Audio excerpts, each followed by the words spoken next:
In the low wind of a cloudy morning, a German Shepherd dog breaks through the fence at the back of an isolated farm and disappears into the trees.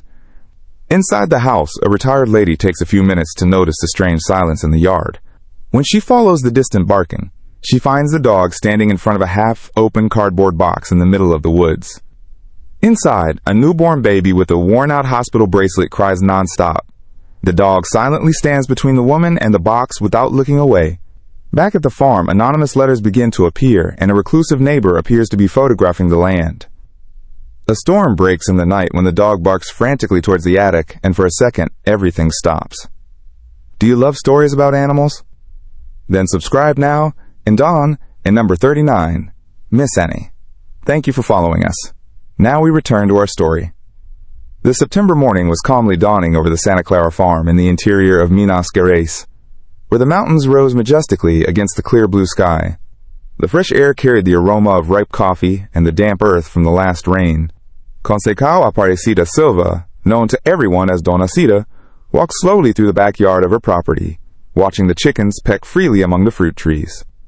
At 62 years old, Dona Cida had found the tranquility of the countryside to be the perfect refuge for her retirement days.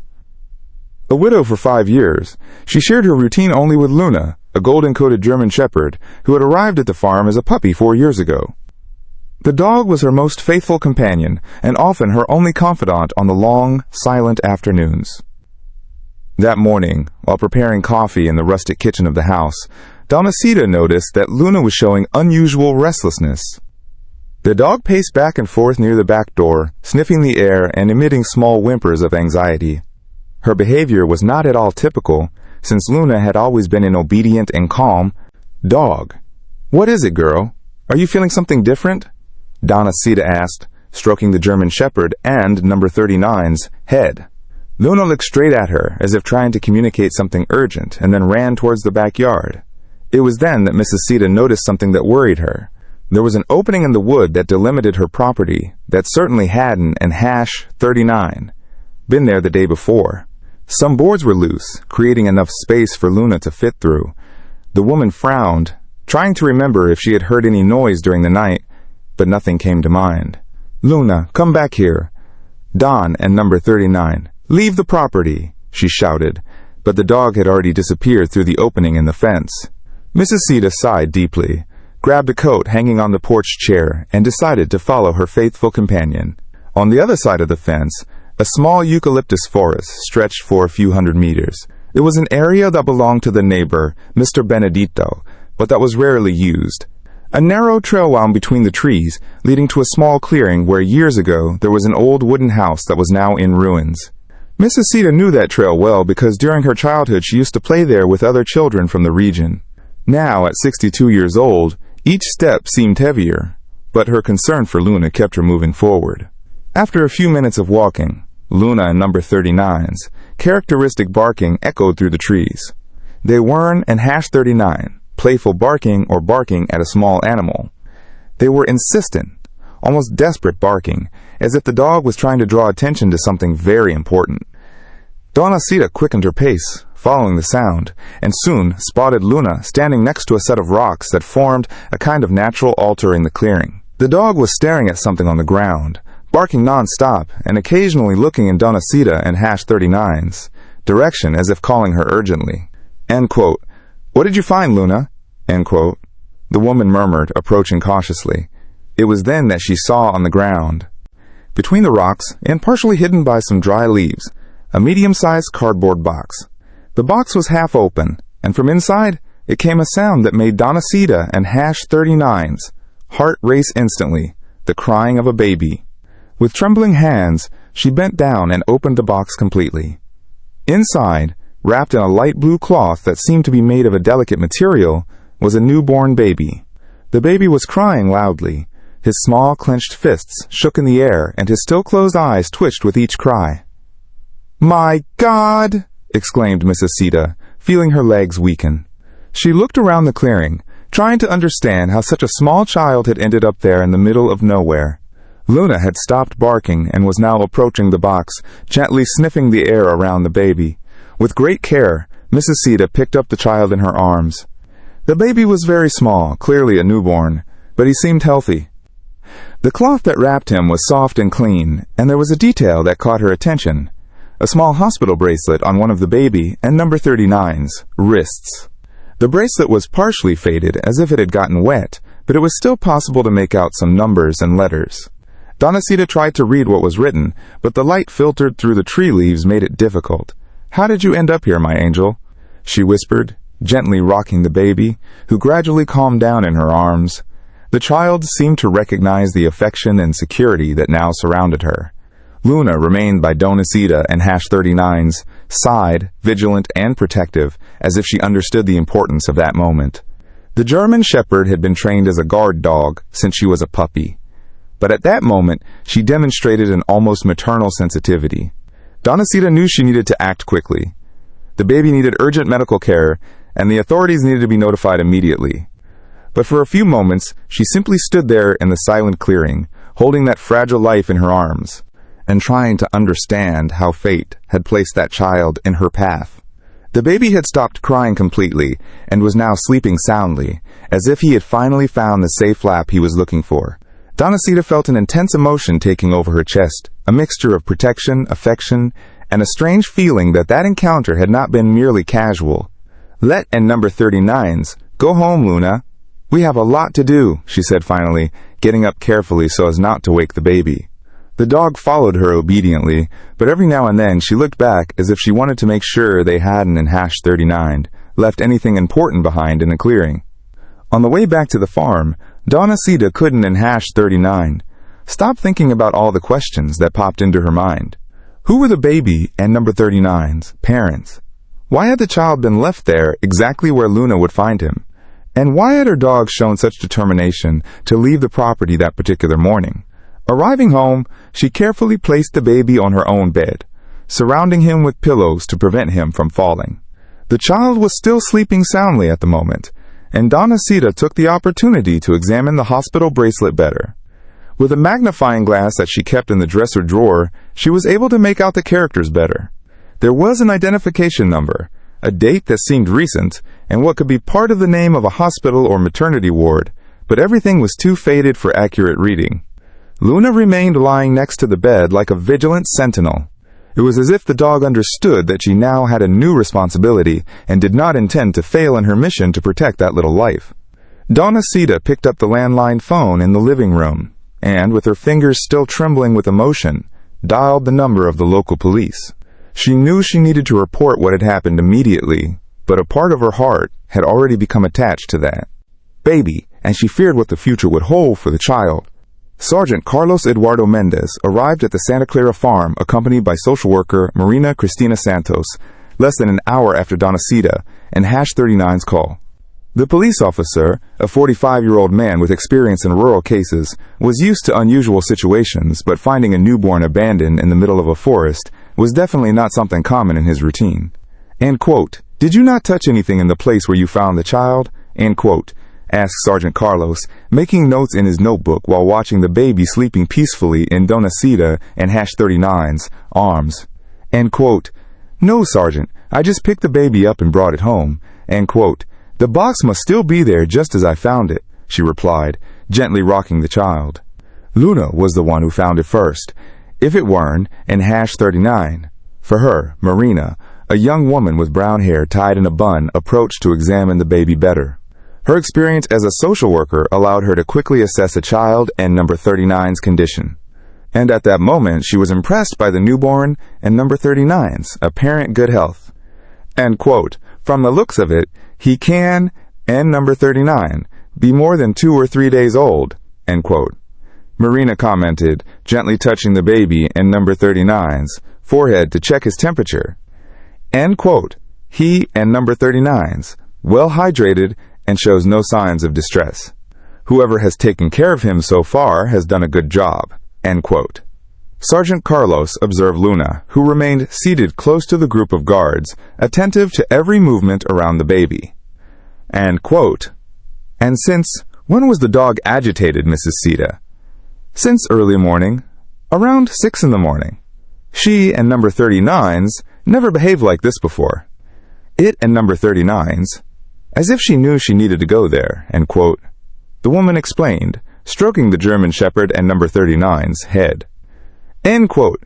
I and number 39 had Luna for 4 years, and she and number 39's always been very obedient and has never tried to leave the property.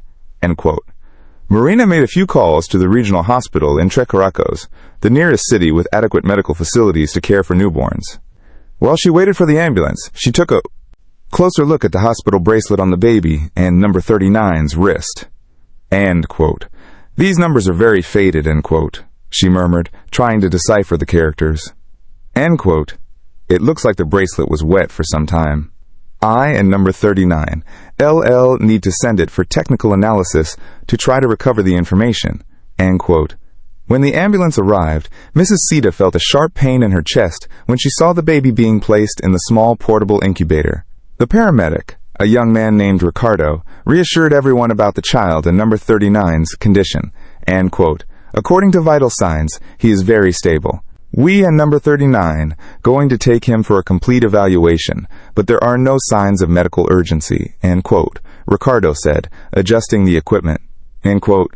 Do you intend to go to the hospital? End quote. Mrs. Sita looked at Luna, who was clearly anxious about the movement. End quote. I and number 39 like to go if possible. Of course you can. End quote. Marina said with an understanding smile. End quote. After all, you were the one who found him. We and number 39. LL need your help to clarify all the details. End quote. At the hospital, Dr. Antonio Figueiredo, the pediatrician responsible for the emergency room, conducted a complete evaluation of the baby. After 2 hours of examinations, he confirmed that the child was in perfect health. He is a healthy boy, approximately 48 hours old, the doctor informed the group waiting in the hallway. He is of normal height and weight for a newborn without any complications. Whoever has taken care of him up until now knew what they were doing. Sergeant Carlos took the opportunity to ask about the hospital bracelet. Doctor, do you recognize this type of identification? Could it have come from here? Dr. Antonio carefully examined the faded bracelet. It is not from our hospital. We use a different identification system, but I can say that this model is quite old. It has not been used in our region for at least 10 years. This information left everyone intrigued. If the bracelet was old, how could it be on a newborn baby?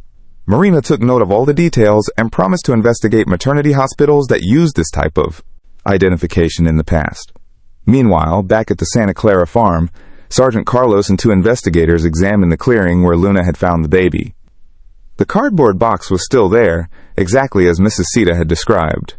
It was a regular box with no special identification, but the blue cloth that wrapped the baby caught the investigators and number 39. Attention. End quote.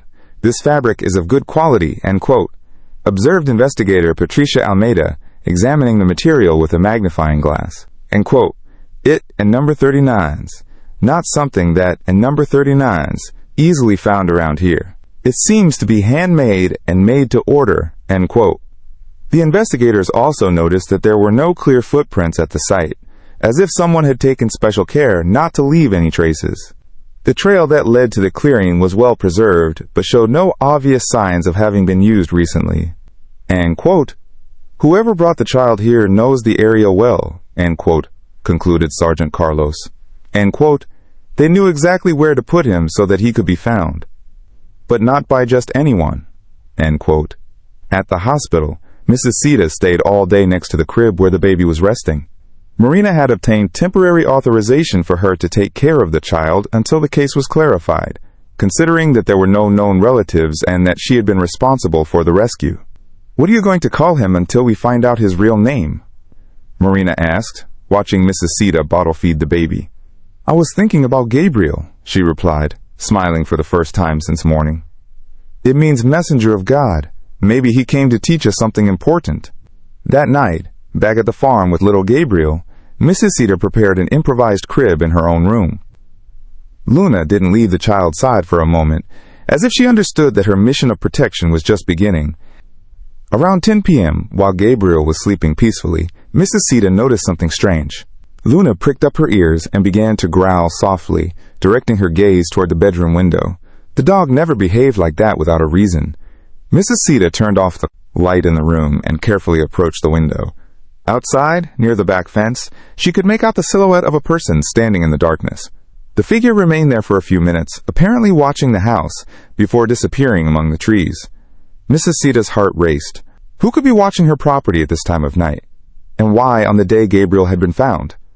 She picked up the phone and thought about calling the police, but hesitated. Maybe it was just her imagination, or a neighbor who was curious about the day and number 39's events. The news about the baby being found had already spread throughout the small rural community. Luna remained vigilant for another hour, until she finally calmed down and lay down next to the improvised crib. Donna Sita, however, remained awake for a long time, reflecting on all the mysteries that had arisen in just one day. The first results of the investigation came in the next day. The hospital bracelet had been analyzed by experts, and they were able to partially recover the information. The identification number pointed to a maternity hospital that had operated in the neighboring city of Kaksambu more than 15 years ago, but had been closed after some administrative irregularities. Marina immediately called Donna Sita with the information. The San Jose Maternity Hospital operated between 1995 and 2008. It was closed after an investigation into irregular birth documentation. I and number 39, going there tomorrow to try to find old records. This revelation opened a new perspective on the mystery. If the bracelet was really from 15 years ago, how could it be explained by its presence on a newborn baby? And what would be the connection between the former maternity ward and Gabriel and number 39's appearance in the clearing? Donna Sita looked at the baby sleeping peacefully in her arms and felt that she was only at the beginning of a journey, much more complex than she had imagined. Luna, lying at her feet, occasionally raised her head as if she too sensed that new mysteries were to come. A week had passed since Gabriel and number 39's arrival at the Santa Clara farm, and Donna Sita had already developed a maternal routine that seemed natural, as if she had always taken care of a baby. Gabriel was a calm child, who slept well at night and demonstrated healthy development. According to regular medical checkups, Luna had become the most dedicated guardian a child could have. The German Shepherd rarely left the baby, and when she did, she always kept her ears alert to any sound coming from the room where Gabriel was resting. It was as if the dog understood that there was a special responsibility in her care. That Thursday morning, Mrs. Sita went out to get milk from the mailbox near the farm gate. It was a simple routine she had been following for years, but when she opened the small metal door, she found something she hadn't and #39 expected. A white envelope with no return address and her name handwritten in capital letters. With her heart racing, she opened the envelope right there near the gate. Inside, a simple sheet of paper contained a message that left her deeply uneasy. You are creating something that doesn't, and #39 belong to you. Not everything that seems like a gift is a blessing. Mrs. Sita looked around, trying to detect any suspicious movement in the vicinity, but the country road was completely empty. Who had left that letter, and how did that person know about Gabriel? With hurried steps, she returned home, where she found Luna standing on the porch, sniffing the air with evident agitation. The dog looked directly at Mrs. Sita, as if to communicate that something wasn't, and #39, right. You and number 39. Feeling it too, Aaron and #39. You, girl? Mrs. Sita murmured, stroking the German Shepherd and number 39's head. There and number 39's, someone nearby who shouldn't, and #39, be here. She immediately called Sergeant Carlos to report what had happened. The police officer promised to stop by the farm in the late afternoon to pick up the letter and provide guidance on the security measures that could be taken. While waiting, Mrs. Sita tried to maintain her normal routine, but she couldn't, and #39 stopped thinking about the message. Who was behind those words, and what did they mean by not everything that seems like a gift is a blessing? Around noon, while she was breastfeeding Gabriel in the living room, Luna began to bark insistently toward the back of the property. It was a warning bark that was different from the normal barks of territorial protection. Mrs. Sita placed Gabriel in the portable crib and accompanied Luna to the kitchen window. Outside, near the fence where the dog had escaped a week earlier, she could make out a female figure watching the house from a distance. The woman appeared to be between 50 and 60 years old, was wearing simple, dark clothes, and maintained a hunched posture as if she were carrying an invisible weight on her shoulders. When she realized that she had been seen, the stranger quickly walked away, disappearing into the trees of the neighboring forest. Who could this woman be? Mrs. Sita wondered, feeling butterflies in her stomach. Luna continued barking, clearly disturbed by the presence of the unknown woman. When Sergeant Carlos arrived late in the afternoon, Mrs. Sita reported both the incident of the letter and the appearance of the mysterious woman. The police officer carefully examined the envelope and the message, taking detailed notes. "I'm going to have the letter and the paper analyzed," Carlos said, putting the letter in a plastic bag. "And about this woman you saw, can you describe her better?" "She was a middle-aged woman with gray hair and dark clothes. She seemed sad, you know? As if she was carrying some kind of suffering," Mrs. Sita described, trying to remember more details. Luna became very agitated when she saw her. The sergeant patrolled the property, checking for possible access points and examining the back. "I'm going to instruct the rural patrol to come by here more often. And if you notice any suspicious movement, don't hesitate to call." That night, Mrs. Sita decided to sleep with Gabriel in the bedroom, keeping Luna close by. Around 2 a.m., she was awakened by the dog's low growls. Luna was standing by the window, her fur standing on end, and her eyes fixed somewhere in the yard. Without turning on the light, Dona Sita carefully approached the window. Outside, she could once again make out a silhouette near the fence, but this time it seemed to be a different person.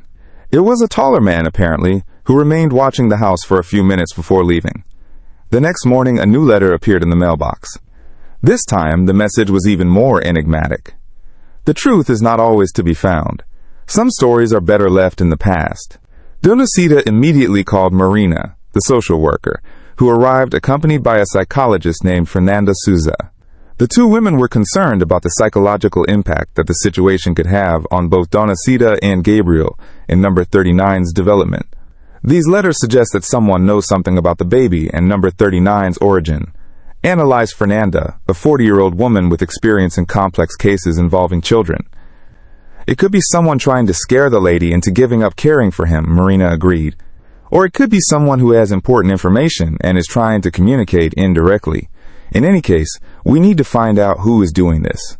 During the conversation, Luna remained especially alert, occasionally looking at the windows as if she sensed some external presence. Gabriel, for his part, slept peacefully, apparently oblivious to all the attention that was developing around him. "Is there any possibility of installing a basic security system on the property?" Fernanda asked. "Cameras or motion sensors could help identify who is prowling around here." Dona Sita had never thought about it before. The farm had always been a safe and quiet place where locks and security systems seemed unnecessary. But now, with Gabriel at home and unknown people walking around the property, perhaps it was time to take some precautions. The next day, the closest neighbor, Mr. Benedito Oliveira, showed up unexpectedly at the farm. He was a reserved man of approximately 70 years old who lived alone on a property on the other side of the woods. Dona Sita had known him for decades, but they rarely spoke beyond cordial greetings. "Dona Sita, I heard that you found a child around here," Benedito said, taking off his straw hat and showing unusual curiosity. "Is it true that it was on my land, near the ruins of the old house?" "It was, Mr. Benedito." Luna, who found the baby in a clearing next to the back fence, confirmed it, watching her neighbor in number 39's reaction closely. Benedito scratched his gray beard, looking thoughtful. "Strange people have been appearing around here lately. Yesterday, I saw a woman wandering around near the old trail. I thought it was strange because she didn't, and hash 39 seemed to be from the area." This information confirmed Mrs. Sita and hash 39's suspicions about the mysterious woman. "Did you get a glimpse of what she looked like?" "A middle-aged woman dressed in black, walking slowly as if she was looking for something. When she saw me, she quickly left." Benedito described it. "And there, in number 39's, more. Last night I heard a car driving slowly down the road, which is very strange because almost no one passes by here after 80 and number 39. Clock." Mrs. Sita felt a chill. The situation was becoming increasingly complex, and she was beginning to wonder if she was able to protect Gabriel adequately amidst all those mysteries. "Mr. Benedito, if you notice anything strange, can you let me know?" "I and number 39. A little worried about everything that and number 39's happening," she asked, holding Gabriel in her arms. The neighbor nodded, but there was something in his eyes that Mrs. Sita couldn't and hash 39 fully decipher. It was as if he knew more than he was saying, but didn't and hash 39 feel comfortable sharing. After Benedito left, Luna displayed a peculiar behavior. The dog followed the man to the gate, watching him closely as he walked away down the road. It was an #39, hostile behavior but rather one of vigilance, as if she were evaluating whether he represented some kind of threat. On Tuesday night, a violent storm hit the region. Strong winds shook the trees around the Santa Clara farm, and lightning lit up the dark sky at frightening intervals. Gabriel, who was normally a calm child, showed restlessness with the sound of thunder, waking him up several times during the night. Mrs. Sita stayed awake trying to calm the baby, while Luna paced nervously around the room. The German Shepherd didn't, and #39 seemed to be bothered only by the storm. There was something else in her behavior, an agitation that went beyond discomfort with the outside noises. Around 3 in the morning, when the rain began to ease, Luna went to the bedroom door and began to scratch the wood, making small, anxious whimpers. It was as if she urgently wanted to go somewhere specific in the house. "What is it, girl? Are you feeling something?" asked Mrs. Sita, putting Gabriel, who was finally asleep, back in his crib. Luna looked directly at her and then at the door, repeating the scratching and whining behavior. Intrigued, Mrs. Sita decided to follow the dog to see what was going on. Luna went down the stairs of the house with determination, heading straight for a small hallway that led to a narrow wooden staircase. This staircase gave access to the attic of the house, a place that Mrs. Sita rarely visited. "Do you want to go up there?" "But why, Luna?" she asked, looking at the steep staircase. The attic was only used to store some old objects and unused furniture. There was nothing there that could interest a dog. Luna climbed the first few steps and looked back as if she were inviting Donacita to accompany her. The woman hesitated for a moment, thinking about Gabriel sleeping in the room, but decided to follow her faithful companion. After all, Luna had been responsible for discovering the baby, and her instincts had proven to be accurate. The attic was dark and filled with the smell of old wood and objects that had been stored for a long time. Donacita turned on the dim light that hung from the ceiling and watched Luna head straight for a specific area near a pile of old boxes. The dog began to sniff intensely at a region of the wooden floorboards, concentrating on some boards that seemed slightly loose. Luna scratched the wood delicately and looked at Donacita as if she were signaling that there was something important down there. "What did you find, girl?" Donacita murmured, kneeling down to examine the boards. There were indeed some that were looser than others, as if they had been removed and replaced previously. Carefully, she lifted one of the boards and discovered a small, empty space between the beams of the steel. Inside this improvised hiding place was an object wrapped in a dark cloth, a diary with a brown leather cover that was already quite worn by time. Donacita and #39's heart raced when she took the diary in her hands. Engraved on the cover in faded gold letters was the name Leticia Aparecida Silva, her daughter who had disappeared without a trace almost 20 years ago. With trembling hands, she opened the diary and found the first page, dated March 2003. The handwriting was unmistakably that of Leticia, her beloved daughter, who had disappeared at the age of 18, leaving only a vague letter saying that she needed to find her own way and that she would return when the time was right. Dear Diary, the first entry began. Today I discovered something that will change my life forever. I and number 39, pregnant, and I, Don, and number 39, know how to tell Mom. She and number 39 already suffered so much with Dad and number 39's absence. And now I and number 39 going to bring yet another worry into her life. Donacita felt tears well up in her eyes. Leticia had been pregnant when she disappeared because she had never told anyone, and because she had hidden the diary in the attic. Luna came over and lay down next to Donacita as if she understood the emotional importance of that moment. The dog remained there silent and protective while her owner continued reading. April 2003. Today I went to the clinic in Caxambu, to the San Jose Maternity Hospital that Fernanda recommended to me. They said they could help me, that they take care of girls like me who are unable to raise a baby. I, Don, and number 39 know if I trust them completely, but I, Don, and number 39 have many options. The name of the San Jose Maternity Hospital made Donacita immediately remember Gabriel and number 39's bracelet. It was the same maternity hospital that had closed years ago due to irregularities. Could there possibly be a connection?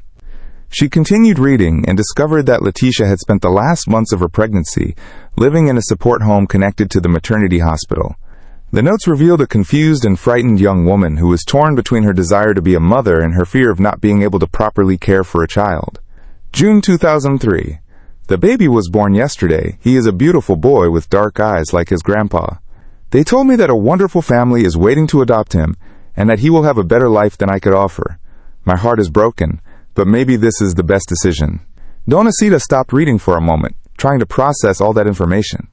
Her daughter had given birth to a baby in 2003 in the same maternity hospital whose bracelet was on Gabriel and number 39's wrist. But Gabriel was a newborn and could not have been 20 years old. Continuing to read, she found entries that showed Letitia and #39's, growing regret about her decision.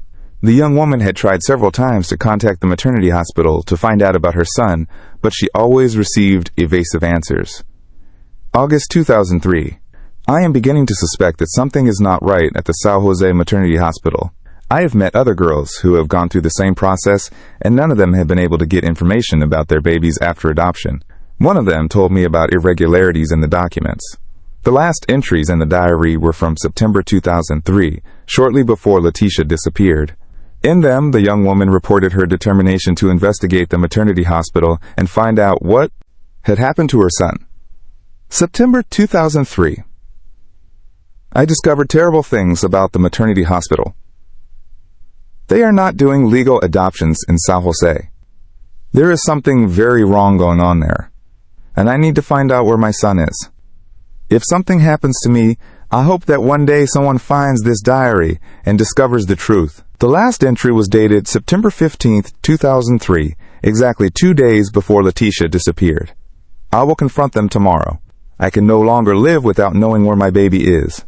If I can find proof of what they are doing, I will go straight to the police. Mom, if you are reading this, know that I have always loved you and that everything I did was to protect you and to find my son. Donacita closed the diary and hugged it to her chest, crying silently. Luna came even closer, offering the silent comfort of her faithful presence. So many questions were forming in the woman and number 39's mind, but a certainty was beginning to take shape in her heart. Coming down from the attic with the diary in her hands, she checked on Gabriel, who was sleeping peacefully in his crib. Observing the baby in number 39's serene little face, Mrs. Sita began to notice details that had previously gone unnoticed. The shape of his eyes, the curve of his eyebrows, and even the way he clenched his fists in his sleep were characteristics that she recognized, traits that had been engraved in her memory since Letitia was little. What if Gabriel wasn't an #39, just an abandoned child that Luna had found by chance? What if it was something much deeper and more meaningful that morning? Mrs. Sita couldn't and #39 sleep anymore. She remained seated in the armchair next to Gabriel and number 39's crib, rereading excerpts from Letitia and #39's diary and trying to connect the pieces of that complex puzzle. Luna, in turn, seemed calmer now that she had accomplished her mission of revealing the hidden diary. The dog lay down next to the crib, keeping a protective vigil as if she knew she was taking care of something. Very precious. When the sun began to rise, Mrs. Sita made a decision. She needed to contact Marina and Sergeant Carlos immediately.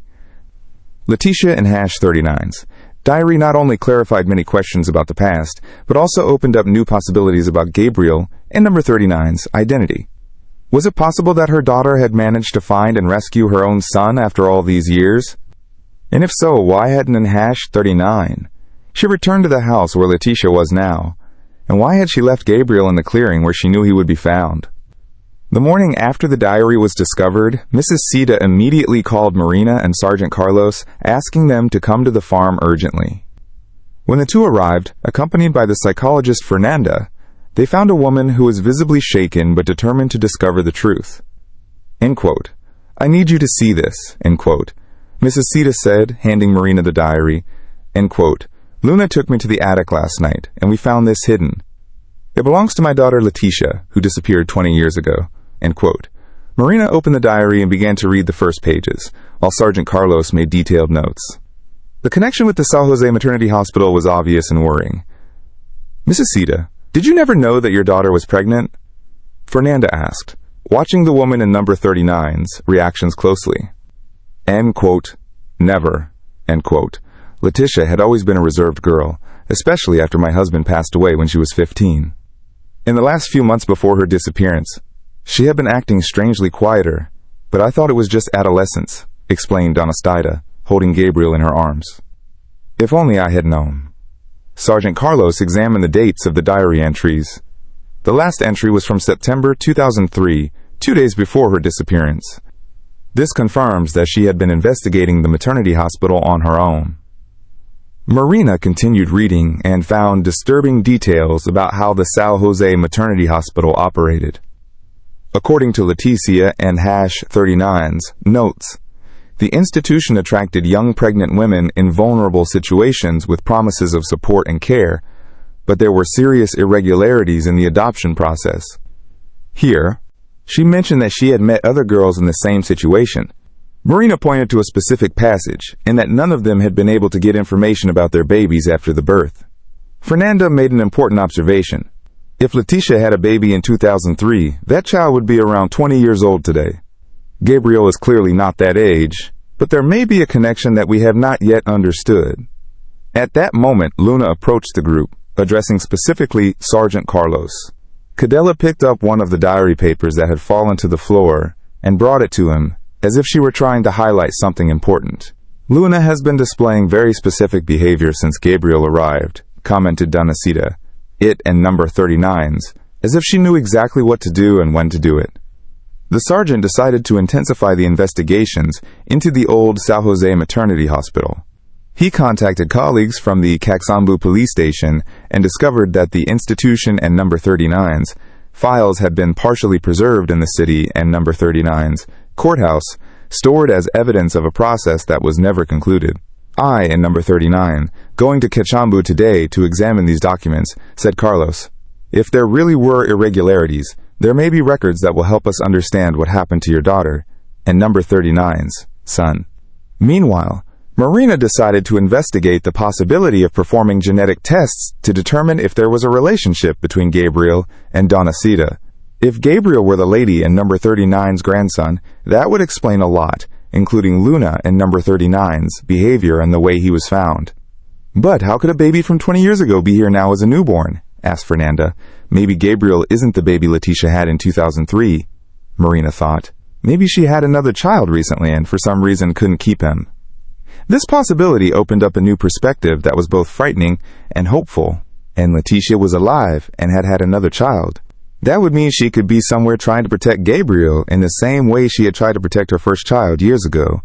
During the afternoon, the results of the analysis of the third anonymous letter that had appeared in the mailbox arrived.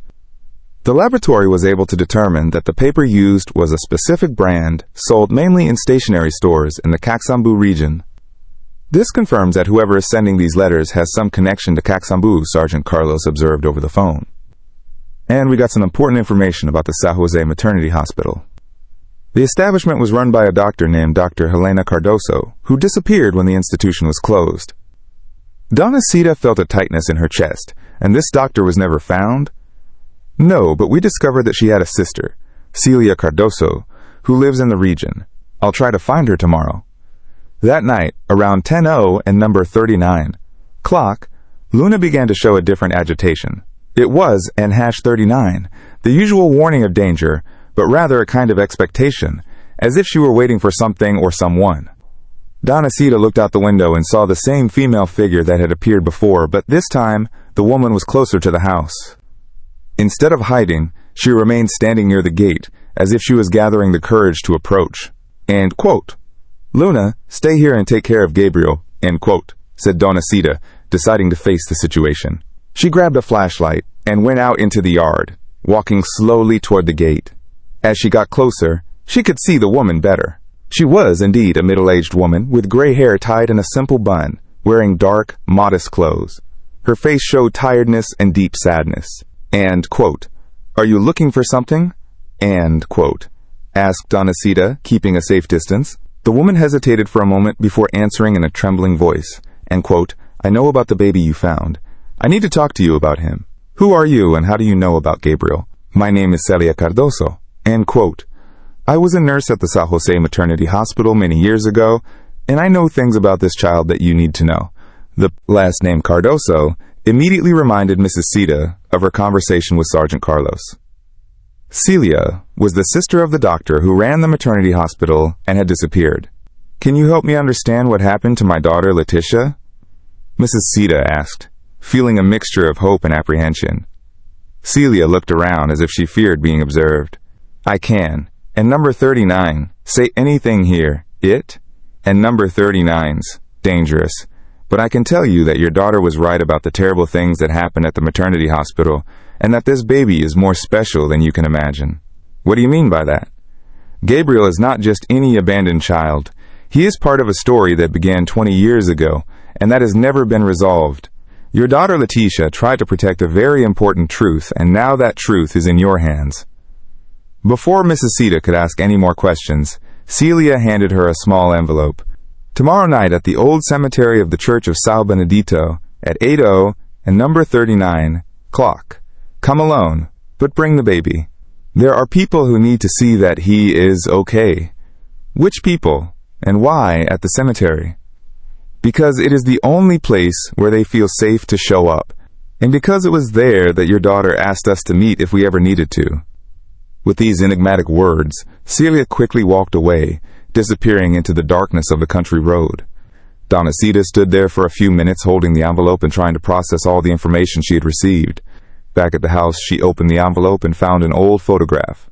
It was an image of a group of young, apparently pregnant women posing in front of a building that must have been the San Jose Maternity Hospital. On the back of the photo, a letter that she recognized as being from Letitia had written, Mom, if one day you find this photo, know that I have never stopped fighting for the truth. Love always finds a way. Luna approached and gently sniffed the photograph as if she recognized something familiar. Gabriel, sleeping peacefully in his crib, seemed oblivious to all the complexity that was unfolding around him. Donna Sita looked at the photo more closely and recognized Letitia among the young women. Her daughter was in the center of the group, smiling shyly at the camera with a protective hand on her belly. Beside her were other girls who seemed to be of similar ages, all with expressions of hope and uncertainty. That night, Donna Sita made a decision that would change the course of the entire investigation. She would go to the meeting at the cemetery, but not alone. She would call Marina and Sergeant Carlos first, tell them about Celia, and organize a plan to finally discover the whole truth about Gabriel, about Letitia, and about the secrets that the San Jose Maternity Hospital had kept for so many years. The next morning, Donna Sita called Marina and Sergeant Carlos, reporting the meeting with Celia Cardoso and the invitation to the cemetery. They were both concerned about the security of the situation, but agreed that it was a unique opportunity to discover crucial information about the case. I won't let you go alone, Sergeant Carlos declared. We're going to organize a discreet operation. I and 2 other agents will be positioned around the cemetery, and Marina will stay with you during the meeting. Marina agreed to the plan. It is important that Gabriel be present as Celia requested. His presence may be essential for people to come forward and tell the truth. During the day, while they were waiting for the meeting time, important information from the investigations in Cachambu arrived. Sergeant Carlos had found records in the files of the San Jose Maternity Hospital that confirmed Letitia and #39's suspicions. The maternity hospital really did operate irregularly, Carlos informed her by phone. We found evidence that babies were registered with false information and that many adoptions did not follow legal procedures. The most worrying thing is that there were birth records that were never officialized. What does this mean? Asked Mrs. Sita. It means that some children born there simply disappeared from the official records as if they had never existed. This revelation made Mrs. Sita even more anxious for the evening meeting.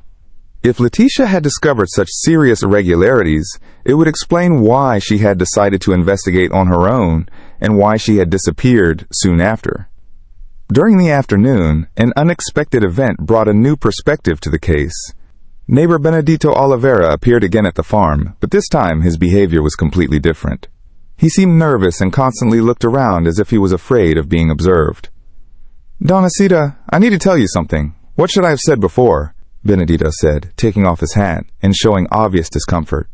About that night when the baby appeared, I saw who left him there.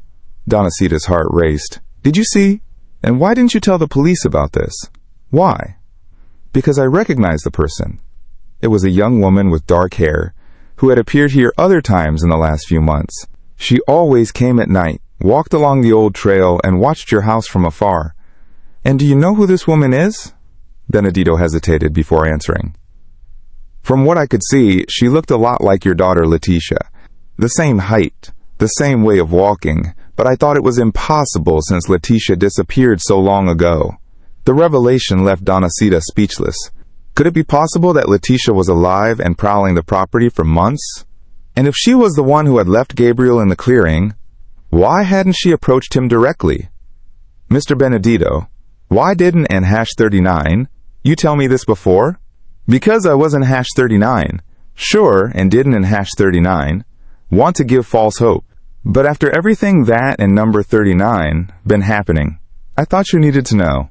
Luna, who was lying next to the group, raised her head and looked directly at Benedito as if she was evaluating the veracity of his words. The dog always displayed specific behaviors when important people appeared. At 7:30 p.m., Mrs. Sita Marina and Gabriel left for the cemetery of the Church of Sao Benedito, located about 15 minutes from the farm. Sergeant Carlos and his agents were already positioned discreetly around the place, ready to intervene if necessary. The cemetery was small and old, surrounded by stone walls and some century-old trees. The church next door had been closed for years but still maintained its imposing structure. The place had a solemn and silent atmosphere, lit only by the dim light of some distant streetlights. At 8:00 and number 39, clock sharp, Celia Cardoso emerged from the shadows near the back wall. She was in #39, alone. Beside her walked a younger woman of about 40 years old, who kept her face partially hidden by a dark scarf. "Thank you for coming," said Celia, slowly approaching Donacita and Marina. "This is Joanna Almeida. She also worked at the maternity hospital and has important information about your daughter." Joanna looked around nervously before speaking. "Donacita, I got to know Leticia very well during the months she spent at the maternity hospital. She was different from the other girls, more determined and observant." "Do you know what happened to her after she disappeared?" asked Donacita, holding Gabriel against her chest. "Leticia did not disappear, as everyone thought," revealed Celia. "She was removed when she started asking too many questions about her baby and other irregularities. Dr. Helena decided that she represented a threat." "What do you mean by removed?" Joanna looked at Celia before continuing. "Leticia was admitted to a private psychiatric clinic in Belo Horizonte, under the pretext that she was suffering from severe postpartum depression. Aldora Helena falsified medical documents to justify the involuntary admission. The revelation hit Mrs. Sita like a bolt of lightning. Her daughter had been forcibly admitted to the hospital to silence her. And is she still alive?" "Yes," replied Celia with tears in her eyes, "but these were difficult years. She only managed to leave the clinic a year ago, when an external investigation discovered several irregularities in the institution." Marina asked a question that was on everyone and number 39's mind. "And Gabriel, what is his relationship with Leticia?" Joanna took a folder she had with her and took out some documents. "Gabriel is Leticia and #39's son." "Yes, but not the first child she had in 2003. Leticia got pregnant again a few months ago from a relationship she developed after leaving the clinic."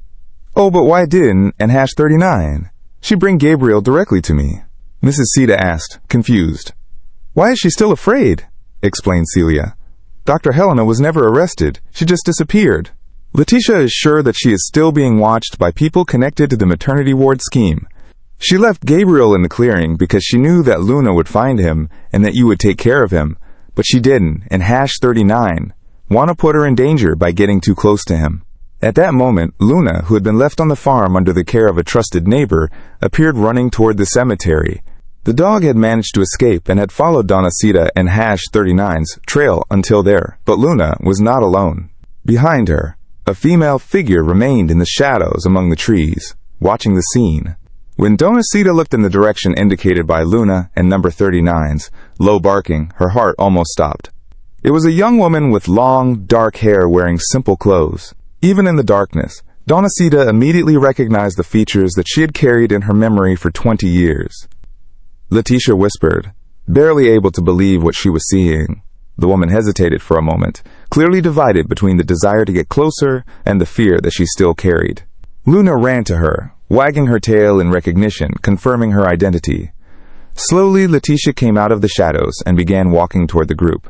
Her eyes were fixed on Gabriel, who was sleeping peacefully on her lap. Finally, he got close enough for Donacita to see his face clearly. The two women looked at each other in silence for a moment that seemed to last an eternity. "Mom," Letitia said with a choked voice. "I and number 39. So sorry for everything. You and number 39. Been through. I wish I had come back sooner." But Donacita reached out her free arm and pulled her daughter into a hug without letting go of Gabriel. "You and number 39. Here now. That and number 39's. What matters? We and number 39. Together again." Marina watched the scene with emotion, but kept her attention on the surroundings, aware that there were still many questions to be clarified. If Letitia was really being followed by people linked to the maternity ward scheme, that meeting could have put everyone in danger. Letitia said, "Celia, you need to tell your mother about the other babies, and why you decided to investigate again." Letitia looked at Gabriel and then at her mother. "Mom, Gabriel is not just my son. He could be the key to finding my first baby, the one born in 2003. After I left the clinic, I discovered that Dr. Lelena continued to operate clandestinely, and that many of the children who disappeared from the records are still alive." The reunion between Letitia and Donacita at the cemetery was interrupted by the arrival of Sergeant Carlos, who had noticed suspicious movement in the surroundings. A dark car had driven slowly down the road near the church twice, showing clear interest in what was happening there. "We need to get out of here immediately," Carlos warned, approaching the group. "There are people watching the place."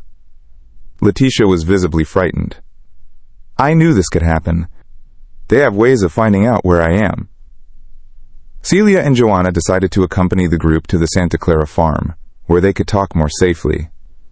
During the journey, Letitia held Gabriel for the first time since his birth, and the emotion on her face was evident.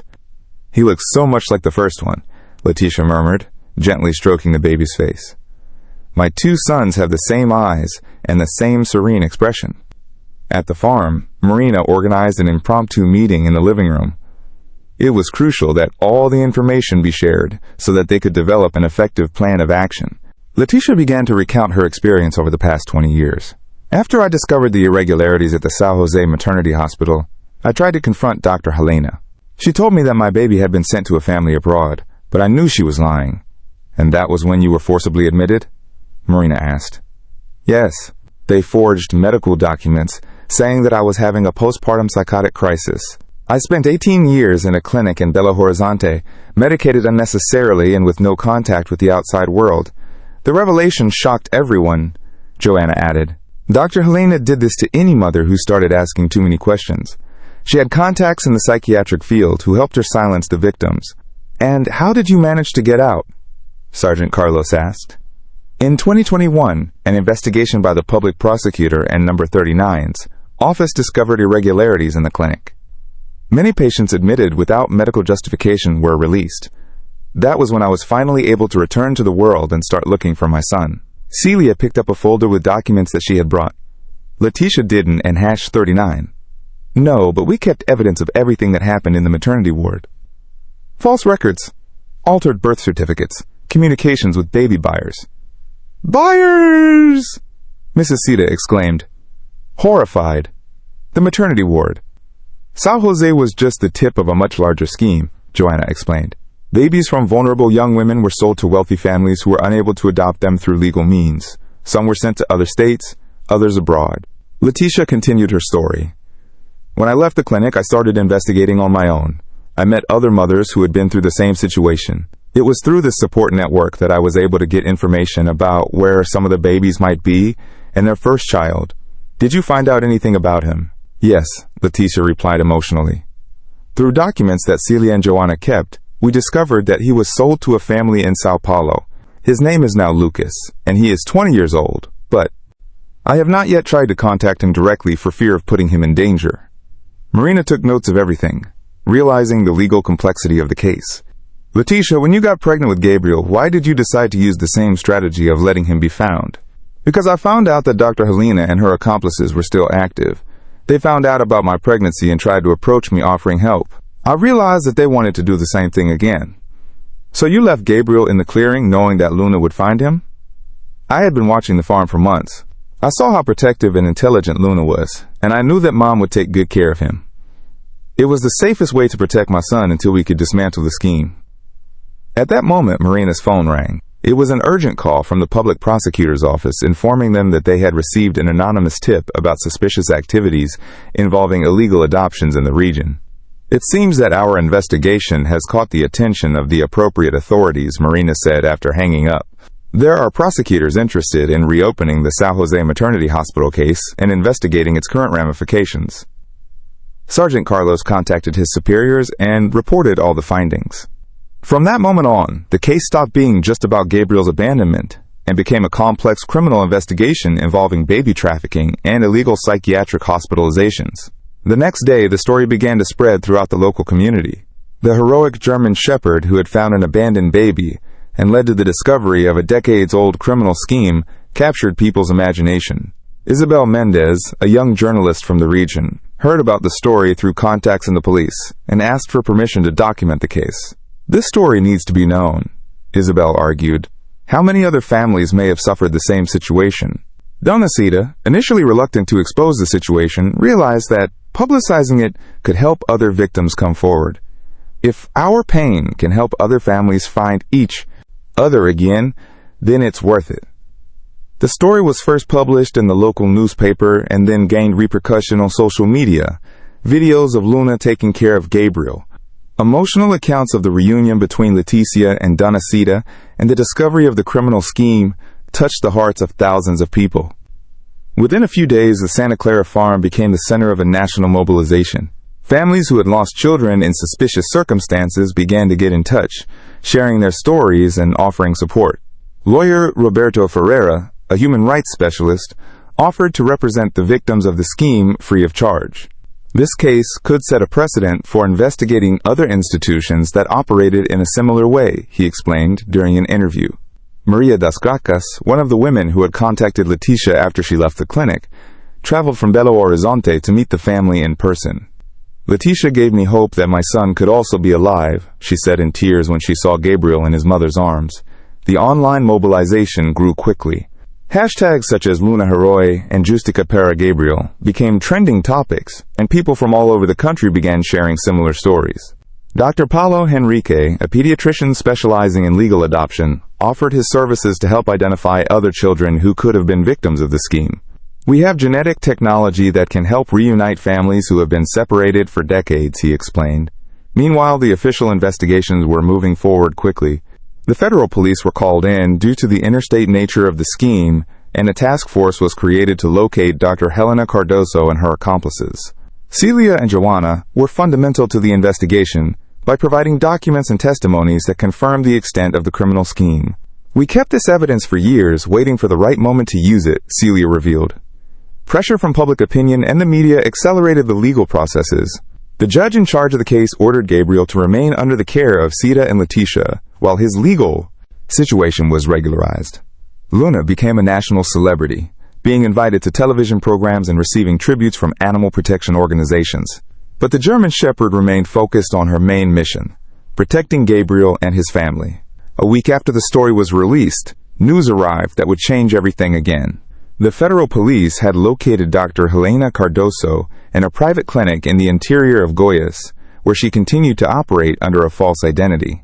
"She will be arrested in the next few hours," the federal police officer in charge of the operation said. "And with her, we hope to dismantle the entire network that was still active." Leticia received the news with a mixture of relief and apprehension. After 20 years, she would finally have the opportunity to confront the woman who had destroyed her youth and separated her family. But more importantly, Dr. Helena and Number 39's arrest could be the key to finding her oldest son, Lucas. 3 months after Dr. Helena Cardoso and Number 39's arrest, life on the Santa Clara farm had found a new rhythm. Gabriel was growing up healthy and surrounded by the love of his mother Leticia, his grandmother Donna Sita, and the tireless protection of Luna. The German Shepherd had become not only a guardian, but a true matriarch of the reunited family. The investigations by the federal police had revealed the full extent of the criminal scheme. More than 40 families had been identified as victims over the course of 2 decades, and a meticulous reunification effort was underway. That December morning, Letitia was especially anxious. After months of genetic investigation and legal research, the day had finally arrived when she would meet Lucas, her first son. Now a 20-year-old young man living in Sao Paulo with a family that had been deceived about his origins. The family that raised Lucas, the Andrades, had been shocked to discover that the adoption had been illegal, but after the initial shock, they demonstrated impressive generosity in supporting the reunion between Lucas and his biological mother. Lucas was very nervous last night, Sylvia Andrade told me over the phone, but he was also very anxious to meet you and Gabriel. He always knew he was adopted, and had always been curious about his origins. Donacita prepared the house with great care to welcome the grandson she had never met. Luna seemed to feel the importance of the day, showing a positive excitement that was different from her usual protective alerts. Around 2 p.m., a blue car stopped in front of the farm gate. 3 people got out: a tall young man with dark hair, a middle-aged woman, and an older man. It was Lucas, accompanied by his adoptive parents, Paulo and Sylvia Andrade. Letitia stood on the porch, holding Gabriel in her arms, trying to process the emotion of seeing for the first time the son she had searched for 20 years. Lucas had the same expressive eyes as her, the same curved smile that she recognized in her own youthful photographs. Luna was the first to approach the group, but her behavior was not suspicious. And Cadella sniffed Lucas delicately, and then sat down next to him as if she instinctively recognized him as part of the family. "You must be Lucas," said Donacita, leaving the porch with a welcoming smile. "I am your grandmother Conceição, but you can call me Cita." The young man was visibly moved, but managed to smile. "It and number 39's. A pleasure to meet you, Cita. Your parents, Paulo and Sylvia, have told me a lot about you." Letitia slowly walked down the steps of the porch with Gabriel sleeping peacefully in her arms. When she finally came face to face with Lucas, words seemed unnecessary. The two looked at each other for a moment that seemed to contain 20 years of longing. "You and number 39. Grown up to be a beautiful man," Letitia said with a choked voice. "I and number 39 dreamed so much about this moment." Lucas extended his arms, and mother and son hugged for the first time since he was a newborn. Gabriel woke up with the movement and looked curiously at his older brother as if he knew something special was happening. Paulo and Sylvia Andrade were greeted with all cordiality by Mrs. Cita. "You took such good care of our Lucas," she said with genuine gratitude. "Thank you for raising such a special young man." "Lucas has always been our joy," Sylvia replied with tears in her eyes. "And we, and number 39, happy that he can meet his biological family. We know that this one, and number 39, changed the love we have for him." The afternoon was spent in the living room of the farmhouse, sharing stories and building bonds. Lucas told us about his life in Sao Paulo, his engineering studies, his dreams and aspirations. Letitia spoke about the difficult years she had gone through, but emphasized that she had never stopped thinking about him. "I always felt that something was missing in my life," Lucas revealed. "Now I understand what it was. It was you. It was this connection with my origins." Gabriel, who had been especially active during the afternoon, stretched out his little arms toward Lucas when the young man approached. It was as if the baby intuitively recognized his older brother. "He likes you," Letitia observed, smiling. "Gabriel is usually shy with strangers." "Maybe because we are not strangers," Lucas replied, carefully picking up his brother. "We are family." During the conversation, Luna remained close to the group, occasionally placing her head on each person's lap as if she were blessing that family gathering. The German Shepherd had been the catalyst for that whole story, and seemed to understand perfectly the role she had played. Late in the afternoon, Marina and Sergeant Carlos arrived, bringing news about the progress of the legal cases. Dr. Helena's conviction had paved the way for other victims of the scheme to receive justice. "So far, we have managed to reunite 17 families," Marina said. "And there are more investigations underway. Your case has become a milestone in the fight against child trafficking in Brazil." Sergeant Carlos looked at Luna with admiration. "If it weren't for this extraordinary dog, none of this would have been possible. She not only saved Gabriel, but helped save dozens of other families." Celia and Joanna also showed up during the afternoon, bringing a special gift. A copy of all of Lucas's original documents, including his first birth certificate with his real name and correct parentage. "Now you can choose whether you want to keep the name Lucas or go back to your original name," Joanna explained. "Legally, you have that right." Lucas looked at the documents and then at his adoptive parents. "I think I'll continue being Lucas. That's who I've become, that's how you know me. But now I know where I come from, and that makes all the difference." As the sun set over the Santa Clara farm, the family sat together on the porch for a special dinner that Donacita had prepared. Lucas held Gabriel in his arms while Leticia organized the old photographs she had kept over the years. "I want you to take these photos," she said to Lucas. "They're the only ones I have from when you were born. Now we can make new memories together." Paulo and Sylvia Andrade announced that they would like to keep in close contact with Lucas's biological family. "You're not just his family, now you're our family," Paulo declared. "We want Gabriel to grow up knowing his brother and for Lucas to be able to come here whenever he wants." When it was time to say goodbye, Luna did something unusual. The German Shepherd approached Lucas and delicately placed a small piece of wood at his feet. It was a piece of the attic floorboard where Leticia's diary had been found. "She wants you to take a piece of the house," Donacita said, moved. "Luna has a special way of showing affection." Lucas knelt down and stroked the dog's head. "Thank you, Luna, for everything. For finding Gabriel, for taking care of our family, for bringing us together again." In the months that followed, Lucas began to visit the farm regularly. During the summer holidays, he spent 3 weeks helping out on the property and strengthening the bonds with the family. Gabriel grew up with his older brother as a role model and protector. The story of the Silva family and the heroic Luna continued to inspire people all over the country. A documentary was produced about the case, and a foundation was created to help other families who were victims of similar schemes. Leticia, who had lost 18 years of her life, found a new calling by working as a consultant for the foundation, helping other mothers find their lost children. Her experience and determination became powerful tools in the fight for justice. Donacita, at 62 years old, discovered that life still had many good surprises in store. Having her 2 grandchildren, her daughter back, and Luna as her faithful companion made her golden days truly special. Luna continued to be the family's tireless guardian, but now her days were filled with playing with Gabriel, walking with Lucas during his visits, and the quiet satisfaction of a mission accomplished. On a Sunday afternoon, 6 months after their reunion with Lucas, the entire family was gathered on the porch when Gabriel took his first steps. The baby walked unsteadily from Leticia to Luna, who was lying near the steps. "Look," whispered Donacita. "He went straight to Luna. He knows who saved him." Luna gently licked Gabriel's face when he reached her, and the baby laughed with pure joy that echoed throughout the Santa Clara farm. At that moment, with the sun setting over the mountains of Minas Gerais, the family knew they had found their happy ending. A story that began with abandonment turned into reunion. A tragedy became triumph, and love showed once again that it always finds a way.